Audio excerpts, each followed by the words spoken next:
Janvier 2010. Dans les bureaux de Google à Mountain View, les écrans deviennent rouges. Un mot s'affiche, Aurora. Ce n'est pas un bug, c'est une attaque.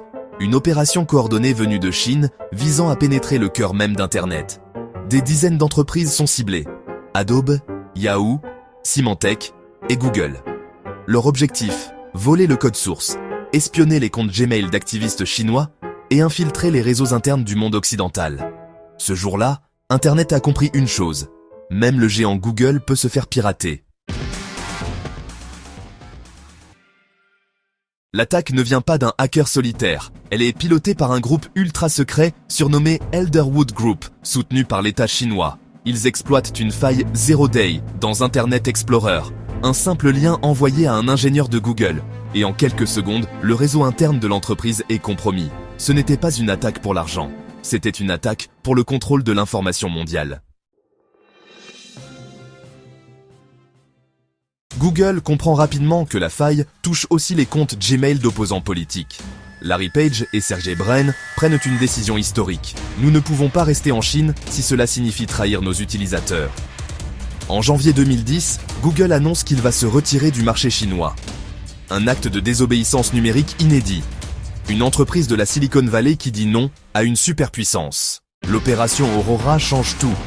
Pour la première fois, les géants de la tech comprennent qu'ils sont devenus les cibles principales d'une guerre invisible, la cyberguerre. Microsoft corrige la faille. Le FBI ouvre une enquête. La NSA alerte la Maison-Blanche. L'opération Aurora change tout. Pour la première fois, les géants de la tech comprennent qu'ils sont devenus les cibles principales d'une guerre invisible, la cyberguerre. Microsoft corrige la faille, le FBI ouvre une enquête, la NSA alerte la Maison-Blanche.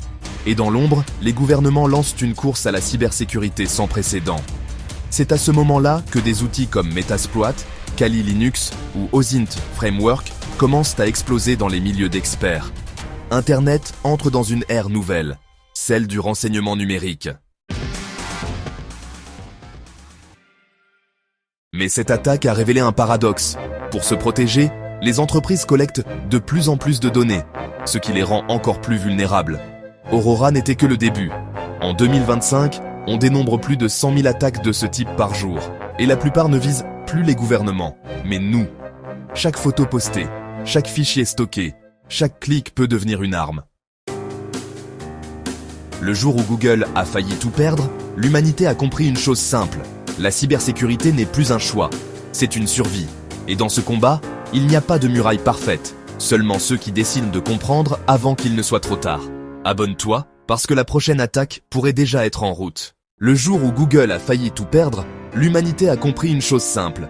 La cybersécurité n'est plus un choix, c'est une survie. Et dans ce combat, il n'y a pas de muraille parfaite. Seulement ceux qui décident de comprendre avant qu'il ne soit trop tard. Abonne-toi, parce que la prochaine attaque pourrait déjà être en route.